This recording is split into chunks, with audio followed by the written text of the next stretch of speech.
3 స్టేజెస్‌లో మనకి self images కనిపిస్తాయి. ఒకటి ఫిజికల్‌గా మన లైఫ్ ఖచ్చితంగా మన లోపల ఉన్నదే బయట కనిపిస్తుంది. బయట మన సెల్ఫ్ ఇమేజ్ ఎలా ఉంటుందో అదే మన లైఫ్ స్టైల్‌లో ఉంది. గుర్తుపెట్టుకోండి. ఇది సూత్రం ఇది. మన లోపల ఏముందో అదే ఇప్పుడు మన లైఫ్‌లో నడుస్తుంది. మన సెల్ఫ్ ఇమేజ్ ఆధారంగానే బయట నడుస్తున్నాయి. సో ఇది మన మెంటల్ వరల్డ్‌లో కూడా మనకు రన్ అవుతూ ఉంటుంది. అంటే మన మైండ్‌లో. ఇంకొకటి యాస్ట్రల్ వరల్డ్ అంటారనమాట. సూక్ష్మ లోకాల్లో కూడా మనం ఉన్నాం. సూక్ష్మ లోకాల్లో కూడా మన వర్క్ జరుగుతుంది. అదే మన డ్రీమ్స్లో వస్తున్నాయి. నువ్వు ఇలా చేయడానికి వచ్చావు, నువ్వు ఇది కాదు అని నీకు గుర్తు చేస్తుంది అది. ఇలాగే ఉండడానికి వచ్చావు నువ్వు, ఇంతేనా నీ జీవితం, ఎందుకు వచ్చావు అని పదే పదే నీకు గుర్తు చేస్తుంటుంది నీ సెల్ఫ్ ఇమేజ్. అంటే రియల్ సెల్ఫ్ ఇమేజ్ అనమాట.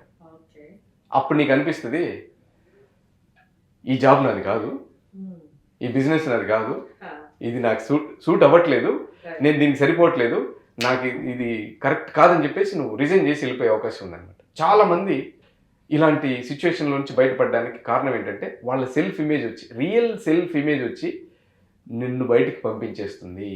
మనం గుర్తించే అంశం ఇంకో చోట ఎక్కడ ఉందంటే, మనం ఇమిటేట్ చేస్తూ ఉంటాం ఎవరినైనా కానీ. చిన్నపిల్లలు ఇమిటేట్ చేస్తుంటారు మదర్ని కానీ ఫాదర్ని కానీ.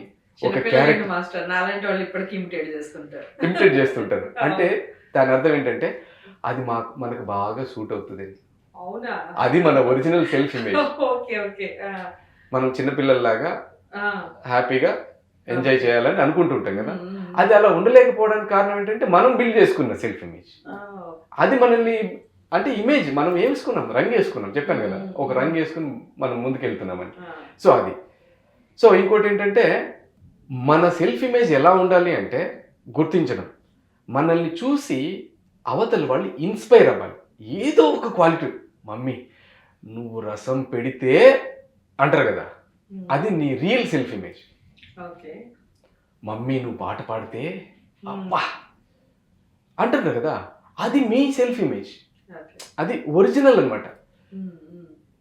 మీరు ఈ పని చేస్తే ది బెస్ట్ మమ్మీ, మీరు వరల్డ్లో ది బెస్ట్ మీరు, అది మీ రియల్ సెల్ఫ్ ఇమేజ్. దాన్ని పట్టుకోవాలి, దానికోసం మనం ట్రై చేయాలి.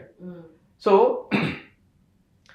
మనం వేరే వాళ్ళ దాని మీద ఎప్పుడు కూడా రన్ అవ్వకూడదు అనమాట, దాని మీద వెళ్ళకూడదు. సో న్యాచురల్గా మన లోపల ఒక సెల్ఫ్ ఉంది, ఆ సెల్ఫ్ ఒక ఇమేజ్ కోరుకుంటుంది. ఆ సెల్ఫ్ ఇమేజ్ ఏంటనేది గుర్తించాలి. దానికోసం ఎవరైనా సైకాలజిస్ట్, ఒక కోచ్, ఒక కౌన్సిలర్ దగ్గరికి వెళ్తే వాళ్ళు పట్టేసి చెప్పేస్తారు, this is not suitable for you. అందరూ వెళ్ళిపోతున్నారు ఎక్కడికి, ఈ సాఫ్ట్వేర్ ఇంజనీర్లు అని చెప్పేసి వెళ్ళిపోతున్నారు కదా, అందరూ ఇబ్బంది పడుతూ వస్తున్నారు మా దగ్గరికి. వాళ్ళు దానికి సూట్ అవ్వట్లే, అందరితో పాటు వాళ్ళు రంగు వేసుకుని వెళ్ళిపోయినట్టే.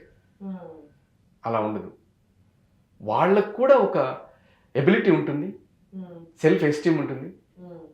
ఆ సెల్ఫ్ ఎబిలిటీ ఏదైతే ఉందో దాన్ని బయటకు తీసుకురావడానికి ఈ సెల్ఫ్ ఇమేజ్ కాన్సెప్ట్ పనిచేస్తుంది.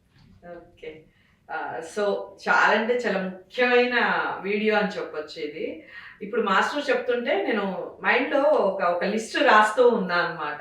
ఓకే, ఎవరు మనల్ని కొన్ని విషయాల్లో ఇది మీరు బాగా చేశారనో, లేదా మీరు ఇది చేస్తే సూపర్ అనో, లేకపోతే మీరు ఉంటే అటెన్షన్ అవుతూ ఉంటారు చాలా మంది. అంటే మనం వెళ్ళిన ప్రెజెన్స్ కానివ్వండి, ఓకే వాళ్ళలా మనం ఉండాలి అని కోరుకోవడం, ఇంక్లూడింగ్ నేను కూడా కొంతమందిని చూస్తే అరే వీళ్ళలా మనం కూడా ఇన్స్పైర్ అవ్వాలి, వీళ్ళలా మనం ఈ పని చేయాలి అని అనుకుంటూ ఉంటాం. సో అది మనం అన్న విషయాన్ని ఈ వీడియో ద్వారా మనం తెలుసుకున్నాం, నేను తెలుసుకున్నాను. మరి మీకు ఎలా అనిపించింది ఈ వీడియో? మీరు ఎంతవరకు ఇన్స్పైర్ అయ్యారు? ఏ విషయాల్లో మిమ్మల్ని ఎంకరేజ్ చేసి మిమ్మల్ని ముందుకు తట్టి నడిపించిన వాళ్ళు ఎవరైనా ఉన్నారా? మీరు ఇది కాదు, మీరు ఇదైతే బాగుంటుంది అని సజెషన్ చేసిన వాళ్ళు ఎవరైనా ఉన్నారా? ఈ విషయాలన్నీ కామెంట్ బాక్స్లో తెలియజేస్తూ ఈ వీడియోని అందరికీ షేర్ చేయండి.